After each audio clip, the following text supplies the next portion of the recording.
कि I will see you in the court, उसका कोई मायने नहीं रहा। आप कोर्ट आओगे और एसपी कह देगा मैं दर्ज नहीं करूंगा मुकदमा। पूरे देश के न्यायालयों में इस बात की चर्चा है कि एक ईमानदार कर्तव्यनिष्ठ जज को केवल इसलिए हटा दिया गया क्योंकि उन्होंने न्याय की उम्मीद को जिंदा रखा। आज सत्ता में कोई है, कल कोई और होगा, तो एक लोक सेवक को बड़े तटस्थ रहते हुए कार्य करना चाहिए। कुछ लोग कह रहे हैं उनका डिमोशन कर दिया, डिमोशन नहीं किया। एसीजेएम और सीजीएम दोनों एक ही हैं। क्राइटेरिया थोड़ा सीजीएम कि जुल्म की रात से नहीं डरते, सख्त हालात से नहीं डरते, और तारीख तुम्हें यह बता देगी कि अधिवक्ता किसी बात से नहीं डरते। न्यायपालिका कहीं दबाव में नहीं है, कहां से दबाव आ गया न्यायपालिका में। नमस्कार, स्वागत है आप सभी का हिंदुस्तान 24 पर और मैं आप सबके साथ विपिन चौधरी। संभल के सीओ रहे अनुज चौधरी और अन्य कुछ पुलिस कर्मियों के खिलाफ जिस जज विभांशु सुधीर ने एफआईआर दर्ज करने के आदेश दिए थे, उनका अब ट्रांसफर हो गया है। और तस्वीरों में आपने जरूर देखा होगा कि इस तरीके से वकीलों ने उनके ट्रांसफर पर हंगामा किया है। आज हम जिला सत्र न्यायालय सहारनपुर में मौजूद हैं और एक बार आप दिखाइए, यहाँ पर सभी सीनियर एडवोकेट इस समय हमारे साथ में बैठे हुए हैं। जिस तरीके से जज विभांशु सुधीर का ट्रांसफर हुआ है, तो क्या इसके पीछे राजनीति है या फिर ये लोग मानते हैं कि ये एक रूटीन ट्रांसफर है। और शुरुआत मैं आपसे करूंगा, जिस तरीके से विभांशु सुधीर का ट्रांसफर हुआ है जी, तो उसके पीछे आप राजनीति देखते हैं या फिर ये एक रूटीन ट्रांसफर है? नमस्कार विपिन जी, मैं प्रवेश गुजर एडवोकेट। देखिए, जाहिर सी बात है, जो परिस्थितियां प्रदेश और देश की सरकारों में है, जो लोग प्रो बीजेपी काम करते हैं, उन लोगों को कहीं ना कहीं प्रत्यक्ष अप्रत्यक्ष रूप से सत्ता का संरक्षण होता है। और विगत दिनों ये जो घटना संभल में हुई, तब एक नया व्यक्तित्व उभर के आया अनुज चौधरी के नाम से, जो एक लोक सेवक की भूमिका में है। प्रदेश सरकार का उन्हें खुला संरक्षण है। लोक नियमावली का समय समय पर उन्होंने उल्लंघन किया है। अपने बयानों से, अपनी टिप्पणी से उन्होंने अपने संवैधानिक जो कर्तव्य हैं, कॉन्स्टिट्यूशनल जो ड्यूटीज हैं, राइट्स हैं, उनका वायलेशन किया उन्होंने। एक सिविल सर्विस नियमावली है, उसमें साफ जाहिर है कि आप किसी भी राजनीतिक बयानबाजी से अपने आप को दूर रखेंगे, पर अनुज चौधरी लगातार उसका वायलेशन करते आए हैं। और अनुज चौधरी के विषय में इस प्रदेश के मुखिया ये कह चुके हैं कि पहलवान हैं, जैसा उनकी समझ में आएगा वो करेंगे, बोलेंगे, जो औचित्यहीन है।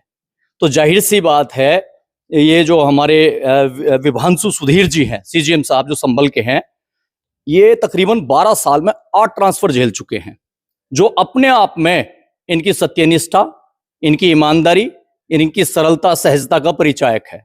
वो ईमानदार अधिकारी हैं और आप विश्वास नहीं करेंगे कि पिछले 6 माह में उनका ये तीसरा ट्रांसफर है। मई 2025 में वो पोस्टेड थे ललितपुर में, उसके बाद सितंबर में उनका ट्रांसफर किया गया आगरा में, और हाल फिलहाल में उन्हें संभल से सुल्तानपुर भेज दिया गया। उनका कसूर सिर्फ इतना है कि उन्होंने संवैधानिक मूल्यों को प्राथमिकता पर रखा और सरकार की जो मुल्क का निजाम है, प्रदेश का निजाम है, उसकी परवाह न करते हुए उन्होंने जनहित में, न्याय हित में अपना निर्णय दिया, जो सरकार पचा नहीं पाई। और जिनकी मैं बात कर रहा था, अनुज चौधरी, उन्हें एक सुपर कोप की तरह स्थापित कर दिया गया है प्रदेश में, प्रदेश लोक सेवक के तौर पे। और उनकी हरकतें देखिए आप, संविधान में कहीं भी हिंदू राष्ट्र का कोई प्रावधान नहीं है। एक ढोंगी बाबा बागेश्वर जिनका नाम है, वो हिंदू राष्ट्र बनाने को लेकर एक यात्रा प्रस्तावित करते हैं, जिसमें हजारों का हुजूम उनके साथ जुड़ता है। और एक लोक सेवक, एक एएसपी, भारतीय पुलिस प्रशासनिक एक अधिकारी गदा लेकर उनकी अगवानी करते हैं, उनकी सुरक्षा में मुस्तैदी से ये महसूस कराते हैं कि मैं इस एजेंडे पर आपके साथ हूं, जबकि वर्दी में एक पुलिस अधिकारी को ये चीज शोभा नहीं देती। दूसरी बात, समय समय पर वो वर्दी में ऐसे कृत्यों को अंजाम देते हैं ताकि सरकार की कृपा दृष्टि, सरकार की अनुकंपा उन पर बनी रहे। तो सरकार उसे एक सुपर कॉप, एक जेम्स बॉन्ड की तरह प्रस्तुत करना चाहती है। तो विभांशु सुधीर ने केवल अपने कर्तव्यों का पालन किया है और सरकार को यह चीज हजम नहीं हुई, इसलिए उनका ट्रांसफर कर दिया गया और पुनः वहां उसी जज को नियुक्त किया है, उन्हीं जस्टिस साहब को नियुक्त किया है जिन्होंने पहले इस मस्जिद के सर्वे की अनुमति दी थी या आदेश दिया था। तो इन परिस्थितियों में साफ झलकता है, सरकार ने एक नई परिपाटी खड़ी कर दी इस प्रदेश में और देश में।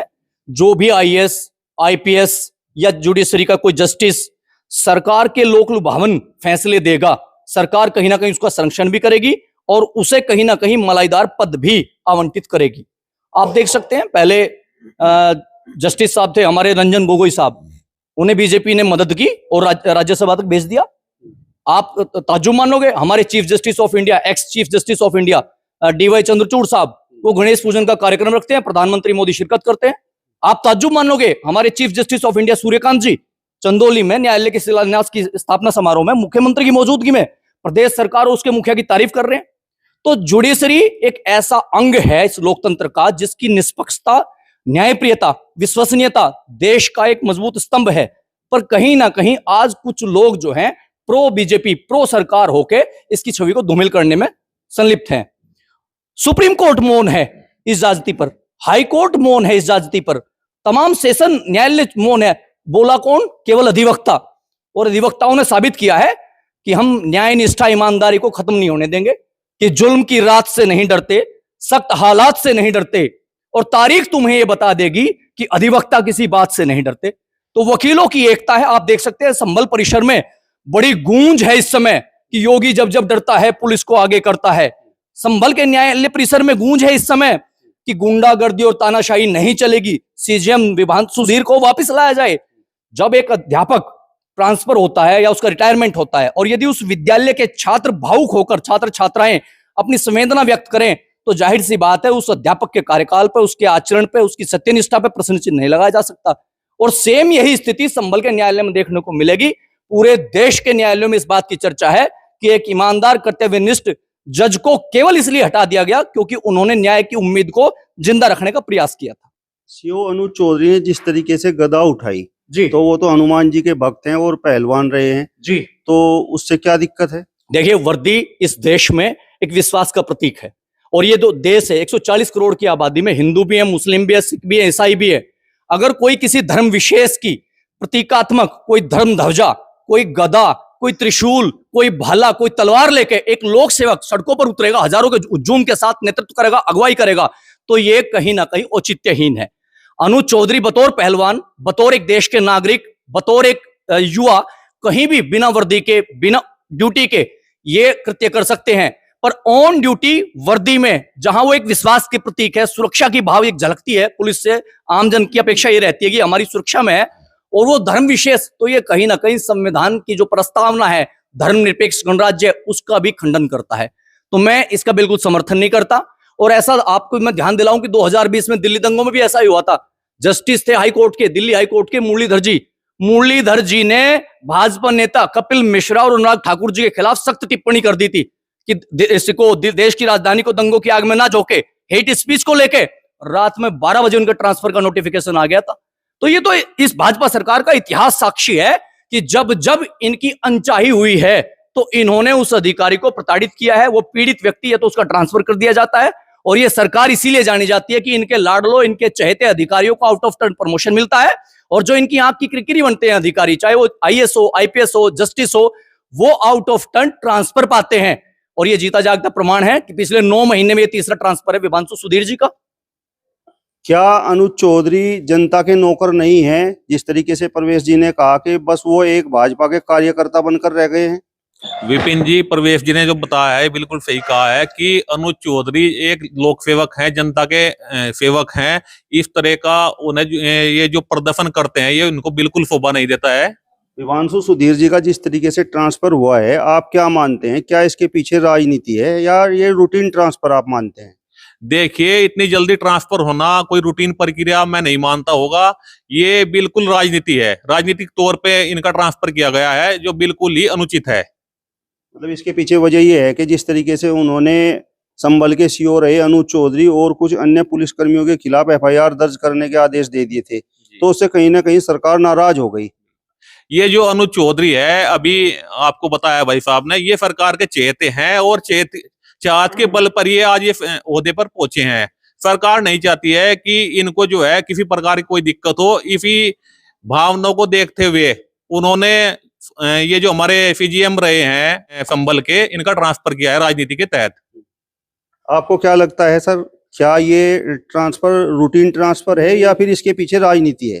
ऐसा है विपिन जी, ये रूटीन ट्रांसफर तो मैं नहीं कहूँगा ऐसे, क्योंकि जुडिशरी का एक सिस्टम है। यहाँ एक अधिकारी को एक जिले में 3 वर्ष तक रखा जाता है। रूटीन ट्रांसफर तो ये नहीं है।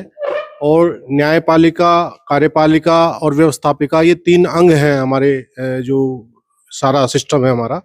तो तीनों अंग स्वतंत्र हैं और ये कहीं न कहीं ऐसा मतलब एक संदेश जा रहा है कि न्यायपालिका की स्वतंत्रता पर ये चोट है। क्योंकि उन्होंने आदेश दिया था, यदि सीजीएम को पावर है कि वो 173(4) में आदेश दे सकती है किसी भी मामले की इन्वेस्टिगेशन के लिए। तो ये तो पुलिस के हाथ में था कि उसकी एफआईआर दर्ज करते और यदि कोई सबूत ना मिलता तो उसमें एफआईआर लगा देते। तो इस प्रकार की जो कार्रवाई है ये कहीं न कहीं जो है ये न्यायपालिका की जो स्वतंत्रता है उस पर चोट महसूस हो रही है, ऐसा संदेश जा रहा है। और अगर ये सरकार के द्वारा कराया जा रहा है तो ये बहुत ही गलत बात है, ये स्वतंत्रता के खिलाफ है न्यायपालिका के। नहीं, एसपी ने, अगर आपने देखा होगा, उनका बयान सुना होगा, तो उन्होंने कहा था कि भाई जब जांच पहले हो चुकी है संभल मामले की, तो फिर ये नई जांच किस तरीके से? वो न्यायिक आयोग कोई गठित किया गया था, उसकी जांच आ गई थी, वो एक अलग मैटर है। अगर सीजीएम साहब को लगा था कि कोई, मान लीजिए कोई ऐसा मामला सीजीएम साहब की नॉलेज में आता है, हम भी यहाँ रोजाना ही मुकदमे कायम कराते हैं न्यायालय के माध्यम से, तो यदि पुलिस को ये लग रहा था कि ये मामला फर्जी है या इसमें सबूत नहीं है तो वो एक एफआईआर, न्यायालय की अवमानना नहीं करनी चाहिए थी। न्यायालय के आदेश के अनुसार वो एफआईआर लॉन्च करते और उसमें जो भी उनको मिलता उसी के हिसाब से उसमें फाइनल रिपोर्ट लगा देते। ये तो एक तरह से गलत संदेश जा रहा है और सरकार की इसमें छवि धूमिल हो रही है, निश्चित बात है। इस प्रकार के कृत्यों से बचना चाहिए, मेरा कहना ये है। इससे तो जो न्यायालय के प्रति लोगों में जो भावना है, यहाँ एक कहावत है समाज में कि I will see you in the court, उसका कोई मायने नहीं रहा। आप कोर्ट आओगे और एसपी कह देगा मैं दर्ज नहीं करूंगा मुकदमा, this is not fair at all. CO Anuj Chaudhary के बारे में जिस तरीके से प्रवेश जी ने कहा, तो इसमें आपको कुछ सच्चाई नजर आई? देखो, सीओ साहब का कहीं ना कहीं झुकाव तो है सरकार की तरफ और सरकार का उनकी तरफ है, मेरा इतना ही कहना है इस बारे में। और ये आप भी देख ही रहे हैं कि किस प्रकार की देश दुनिया में घटनाएं चल रही हैं, तो ये तो है कि वहाँ कुछ फेवरिज्म तो थोड़ा चल रहा है उनके प्रति। सर, आप तो कानून के जानकार हैं, तो क्या ऐसा होना चाहिए? नहीं, बिल्कुल नहीं होना चाहिए। एक लोक सेवक को अपनी पद की गरिमा के अंतर्गत रहते हुए कार्य करना चाहिए। लोक सेवक पूरे समाज का होता है, वो किसी पार्टी विशेष का नहीं होता। और रही बात राजनीति की, तो ये तो आज सत्ता में कोई है, कल कोई और होगा। तो एक लोक सेवक को बड़े तटस्थ रहते हुए कार्य करना चाहिए। थोड़ा बहुत फेवरिज्म तो देखो हर जगह चलता है, आप भी जानते हैं, आप पत्रकार हैं, रोजाना ही देखते हैं। लेकिन आंख मूंद के किसी भी चीज को नहीं निगलना चाहिए, मेरा कहने का मतलब ये है। मतलब हिमांशु सुधीर के ट्रांसफर से कहीं ना कहीं आपको भी पीड़ा हुई है? हाँ बिल्कुल, देखो हम अधिवक्ता समाज से बिलोंग करते हैं और अधिवक्ता और न्यायपालिका तो एक दूसरे के अंग हैं, बिल्कुल चोली दामन का हमारा साथ है। अगर कहीं गलत हो रहा है तो कल कोई अधिकारी हिम्मत नहीं करेगा फिर किसी के खिलाफ एफआईआर दर्ज करने के आदेश देने से बचेगा वो। अगर इस प्रकार मान लीजिए कि अधिवक्ताओं के साथ ही पुलिस का कोई लफड़ा होता है और हम रिपोर्ट कराने जाते हैं तो वो भी डरेगा कि अगर मैंने एफआईआर कर दी तो मेरा तबादला हो जाएगा। तो ये तबादले की गाज जो है, जो इन पे सीजीएम साहब पे पड़ी है, गलत पड़ी, मनोबल तोड़ने वाली है। बिल्कुल बिल्कुल मनोबल तोड़ने वाली है। इससे जो है न्यायपालिका में जिला स्तर की न्यायपालिका तो पहले ही डरी बैठी है, हाईकोर्ट के इतने चंगुल में है। इस तरह के करते होंगे तो ये तो बिल्कुल पंगु हो जाएंगे, कुछ नहीं करेंगे ये लोग। आप बताइए एडवोकेट साहब, आपको इस ट्रांसफर में क्या नजर आया? राजनीति नजर आई या रूटीन ट्रांसफर नजर आया? देखिए, मैं प्रीतम सिंह एडवोकेट, जिस प्रकार की अन्य लोगों ने भी बात बताई, मैं तो ये समझता हूँ, वैसे अलग अलग हर लोगों के भाव हो सकते हैं, लेकिन जिस प्रकार से ट्रांसफर की बात आप कह रहे हैं, ट्रांसफर एक हाई कोर्ट की रूटीन प्रक्रिया है। और ट्रांसफर हमेशा ऐसा नहीं है कि एक बार ही हुआ, अब से 8-10 दिन पहले भी 60 लोगों के ट्रांसफर हुए हैं। ये तो एक प्रोसीजर है ट्रांसफर होना। तो इसमें इस बात को लेकर के जोड़ के देखें कि अनुज के संबंध में किया गया अन्य पुलिसकर्मियों के, ऐसा नहीं है। और देखिए, जो अनुज चौधरी जी ने किया, अन्य पुलिसकर्मियों ने किया, एक बात समझिए, पुलिस में अगर हमारे किसान भाइयों के बच्चे भर्ती हो रहे हैं तो कहीं ना कहीं अगर उन पर हमला होगा तो वो अपने प्रोटेस्ट हो रहे हैं तो वो अपने हमले से बचने के लिए अपने आप को भी नहीं बचाएगा, वो मरने के लिए थोड़ा ही हमने पुलिस फोर्स में भेजे हैं। और रही बात वकीलों की, वकील जो है इसकी कोई पार्टी नहीं है, या काला कोट पार्टी हमारी है। धर्म मजहब से ऊपर उठ करके हम लोग यहाँ काम करते हैं और सभी एक परिवार के हिस्से की तरह रहते हैं। रही बार की बात, पूरी बार और बेंच वो हमारा एक दूसरे के पूरक हैं और हम उसी परिप्रेक्ष्य में काम करते हैं। सीजीएम साहब ने वो आदेश किया, वो अपनी जो अदालत की प्रक्रिया थी, जो समझते हुए उनका जो विवेक था, उसके अनुसार उन्होंने काम किया और उन्होंने आदेश कर दिया। बाकी काम पुलिस का था, पुलिस अपना काम करे। और रही बात सरकार की, सरकार का कोई भी हस्तक्षेप न्यायपालिका में नहीं है और ना ही इसको कोई न्यायपालिका में मानने को तैयार है। न्यायपालिका अलग प्रोसीजर हो गया, तो हम नहीं समझते कि न्यायपालिका पे इस चीज का कोई दबाव रहना चाहिए, ना न्यायपालिका दबाव में काम कर सकती है। तो और रही बात सरकार की, सरकार और न्यायपालिका भिन्न भिन्न है, दोनों का काम अलग है। ऐसा नहीं है, रोज आदेश होते हैं, रोज ट्रांसफर होते हैं। और मैं आपको बता दूं, उनका एसीजेएम बनाए गए हैं। कुछ लोग कह रहे हैं उनका डिमोशन कर दिया, डिमोशन नहीं किया। एसीजेएम और सीजीएम दोनों एक ही हैं। क्राइटेरिया थोड़ा सीजीएम का जुडिक्शन जो है ज्यादा बढ़ जाता है, बाकी एक ही रैंक है दोनों का। और ऐसा नहीं कि उन्होंने गलत कर दिया। मैं इस बात को नहीं समझ सकता कि वो गलत किया है। वो जो किया है वो कानून के दायरे में हुआ है और प्रोटेक्शन से बचने के लिए पुलिस पे जो प्रोटेस्ट कर रहे थे जो कुछ लोग अवैध तरीके से, उनसे बचाव भी किया और जनता की रक्षा भी की।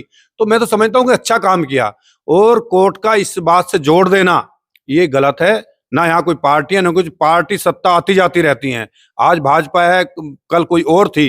ये इससे लेना ये गलत बात है। तो जो वकील वहां पर हंगामा कर रहे हैं, तो उनके अंदर क्या दर्द है? वो मांग कर रहे हैं कि सीजेएम को दोबारा वापस लेकर आओ। हाँ, तो मांग करते हैं ना, वो चहेता अच्छा अधिकारी है तो मांग तो करेंगे ना। लेकिन उसको ये जोड़ लेना कि ये उससे परिपूर्ण है, वो नहीं है। ये तो एक हाई कोर्ट का प्रोसीजर है, एक पार्टी है, वो जिस तरह से चाहते हैं उस तरह से करते हैं। हाई कोर्ट और जुडिक्शन जो है वो जिसको जो देना चाहते हैं वो देते हैं। ऐसा नहीं है कि उससे ही जोड़ के देखा जाए इसको।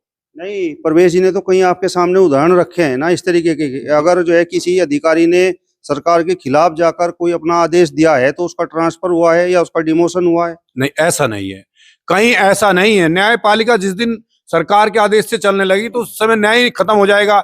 आज इस देश का लोकतंत्र अगर बचा हुआ है तो न्यायपालिका के भरोसे बचा हुआ है। न्यायपालिका है तो लोग विश्वास करते हैं और उसी के तहत काम करते हैं और ये देश चलता है। सरकार अर्थव्यवस्था चलाती है, देश चलाती है, लेकिन जो न्याय है वो तो न्यायपालिका से ही चलेगा। भिन्न भिन्न है दोनों के रास्ते, ऐसा नहीं है। नहीं, आपके बराबर में जो सीनियर एडवोकेट बैठे हुए हैं मलिक हाँ, साहब, ये भी बोल चुके हैं कि भाई न्यायपालिका दबाव में है। इनका अपना मत हो सकता है, मेरा ऐसा मत नहीं है कि न्यायपालिका दबाव में कहीं नहीं है। दबाव में होती तो फिर इतने सारे 8 लाख वकील उत्तर प्रदेश के अंदर काम करते हैं, अपने घर बैठ जाते, फिर तो सरकार ही चला लेती न्यायपालिका। ऐसा नहीं है। न्याय मांगने के लिए हम दिन रात यहाँ मुकदमे दर्ज कराते हैं, मेहनत करते हैं। उससे न्यायपालिका का विश्वास बना हुआ है लोगों के बीच में कि हमें न्याय मिलेगा कोर्ट के अंदर। ऐसा नहीं है। बहुत सारे ऐसे मैं गिनवा सकता हूँ जो इतने बड़े बड़े आदेश हुए हैं जिनमें न्यायपालिका की वाही हुई है। एडवोकेट साहब, आप बताओ इस पूरे मामले को आप किस तरीके से देखते हैं? मैं तो इस तरीके से देखता हूँ साहब। मेरा नाम राकेश वर्मा एडवोकेट है, सिविल कोर्ट सहारनपुर से। जैसा कि अभी बता रहे हैं कि अनुज चौधरी जी को सरकार का संरक्षण प्राप्त है और उनका ट्रांसफर हो गया विभांशु सुधीर जी का, उनके खिलाफ एफआईआर दर्ज करने पर। तो मैं पूछना चाहता हूं कि जैसे कि प्रवेश भाई ने अभी बताया था कि 9 महीने में उनका 2 बार ट्रांसफर हुआ है, 9 महीने में 2 बार ट्रांसफर हुआ है। तो जाहिर सी बात है बीच में एक बार फिर कहीं रहे होंगे, 3-4 महीने के लिए रहे होंगे। वहां पे क्या उन्होंने किसी के खिलाफ कोई एफआईआर दर्ज इस तरह की है कि सरकार के दबाव में आकर पिछला ट्रांसफर उनका हुआ हो? पहली बात तो मैं इस बात से बिल्कुल भी इत्तेफाक नहीं रखता कि सरकार के दबाव में न्यायपालिका आएगी, क्योंकि दुनिया भर के उदाहरण भरे पड़े हैं कि सरकार के फैसलों को न्यायपालिका ने बदला है अपने तरीके से। जहां भी वो देखते हैं कि यहां पर सरकार गलत है तो न्यायपालिका ही इस देश में आगे आई है और न्यायपालिका ने ही इस लोकतंत्र को बचाकर रखा हुआ है। दूसरी बात रही बात कि भाई गदा लेकर चलते हैं, निमगा चलते हैं। वर्दी पहनने से आदमी धर्म नहीं बदल जाता है। जिसके जहां जिस धर्म में भाव रहते हैं वो अपने उन भाव को भी व्यक्त करता है। कभी कभी मतलब ऐसे मौके आते हैं कि वो व्यक्त करना पड़ता है। हम यहाँ पर देखते हैं कि हमारे जो न्यायिक अधिकारीगण है वो भी मस्जिद में जाकर नमाज पढ़ते हैं। अगर उन्होंने वर्दी में एक वो कर लिया तो ये तो मैं नहीं मानता कि भाई उन्होंने एक सरकार को दिखाने के लिए किया है, उसके लिए किया है। रूटीन के ट्रांसफर है, ट्रांसफर रूटीन में होते हैं। और ऐसा नहीं है कि भाई पहली बार ट्रांसफर हुआ, पहली बार ही किसी एक लोक सेवक के खिलाफ मुकदमा दर्ज हुआ। रोजाना नेताओं के खिलाफ मुकदमे दर्ज होते हैं, रोजाना पुलिस वालों के खिलाफ मुकदमे दर्ज होते हैं, रोजाना बड़े बड़े मंत्रियों के खिलाफ मुकदमे दर्ज होते हैं। न्यायपालिका अपने तरीके से चलती है और न्यायपालिका स्वतंत्र है, स्वतंत्र ही रहेगी। मतलब आपको लगता है कि अनुज चौधरी और अन्य जो पुलिसकर्मी हैं उन्हें बचाने के लिए ये ट्रांसफर नहीं हुआ है? नहीं, अनुज चौधरी और उनको बचाने के लिए ये ट्रांसफर नहीं हुआ, क्योंकि इसके बाद में यदि उनको किसी पक्ष को लगता है कि ये गलत हुआ है उनके खिलाफ, तो वो रिवीजन में जा सकते हैं, अपील में जा सकते हैं। अपर कोर्ट सारी बैठी हुई है, वहां पर जाकर अपना पक्ष रखे और उस आदेश को गलत साबित करे। उससे ऊपर भी तो अधिकारी हैं, रिवीजन में जा सकते हैं, अपील में जा सकते हैं भाई। सर आप बताइए इस पूरे प्रकरण पर आपका क्या मानना है? विपिन जी नमस्कार, मैं कुलदीप सिंह एडवोकेट। ऐसा है, जो सीएम साहब का ट्रांसफर हुआ है अकेले का नहीं हुआ है, उनके साथ में 14 अधिकारी और थे जिनका ट्रांसफर हुआ है। तो सरकार और जुडिशरी को कहाँ मिक्स कर रहे हो आप? ये हाई कोर्ट ने किया है, माननीय उच्च न्यायालय ने ट्रांसफर किया है, तो सरकार का हस्तक्षेप इसमें कहाँ से आ गया? उच्च न्यायालय के आदेश से ट्रांसफर होते हैं और 14 अधिकारियों के ट्रांसफर हुए हैं। अनुज चौधरी का इससे कोई लिंक नहीं है। नहीं, जो 13 और अन्य अधिकारियों के ट्रांसफर हुए हैं, एक नाम आप बताइए जिसके नाम पर इतना हंगामा हुआ हो। ऐसे हंगामा ये सब जो है पॉलिटिकल स्टंट है। अपोजिशन तो देखो हर जगह होता है, वकीलों में भी अपोजिशन होता है। हम भी यहाँ से अभी चुनाव हुआ हमारे यहाँ भी 2 गुट थे, एक गुट एक तरफ था, एक गुट एक तरफ था। वहां पे भी हो सकता है कि कोई ऐसा पॉलिटिकल इश्यू हो। अब जैसे परवेश जी ने बताया अभी कि उनके जो है सीएम साहब के 12 साल में 9 ट्रांसफर हुए हैं। 12 साल में 9 ट्रांसफर का मतलब क्या हुआ? ऐसा है, 12 साल से योगी जी की सरकार नहीं है। योगी जी की सरकार तो 7 साल हुए मात्र। उससे पहले 5 साल पहले अखिलेश जी की सरकार थी, तो उसमें भी उनके ट्रांसफर हुए। ये तो ऑफिशियल मतलब जो है ऑथेंटिक बात होगी। तो जब समाजवादी सरकार भी उनके ट्रांसफर कर रही है, और रही बात लैंड ऑर्डर की, इससे अच्छा लैंड ऑर्डर किसी गवर्नमेंट में कहाँ मिल सकता है? लैंड ऑर्डर तो उसको कहेंगे आप, ये देखो आप कि नोएडा अथॉरिटी के सीईओ थे, चेयरमैन। न्यायपालिका दबाव में है क्या? न्यायपालिका कहीं दबाव में नहीं है। कहाँ से दबाव आ गया न्यायपालिका में? न्यायपालिका अपना स्वतंत्र है, अपना काम कर रही है न्यायपालिका। ये ट्रांसफर मनोबल तोड़ने वाला नहीं है। नहीं, बिल्कुल नहीं है, बिल्कुल नहीं। न्यायपालिका अपना काम कर रही है। श्योर।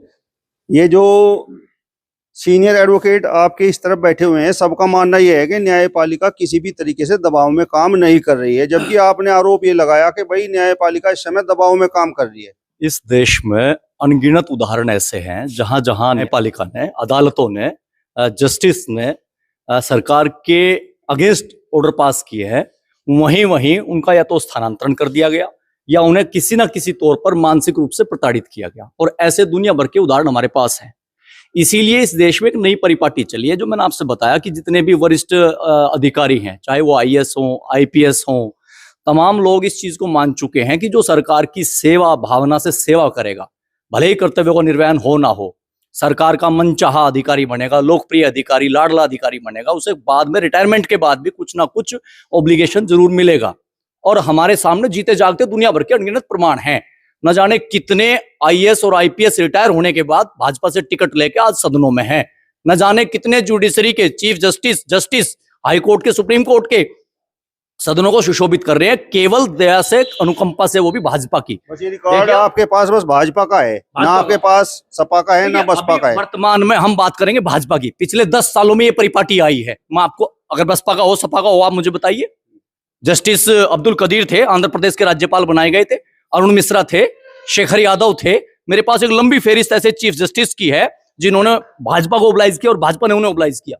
तो कहीं ना कहीं सरकार की मनचाहे आदेशों का ही तो ये प्रतिफल है। और अभी मेरे सम्मानित साथी अधिवक्ता ने अभी बात बताई कि गदा लेकर वर्दी में वो चल सकते हैं।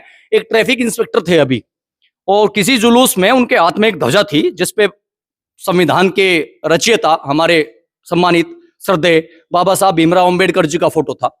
उस टीआई को क्यों सस्पेंड या उसके खिलाफ क्यों अपनी विभागीय कार्रवाई क्यों प्रस्तावित की गई? आप इसका जवाब दीजिए। एक अधिकारी को तो आउट ऑफ टर्न प्रमोशन देंगे आप, और दूसरे के खिलाफ कार्रवाई करेंगे।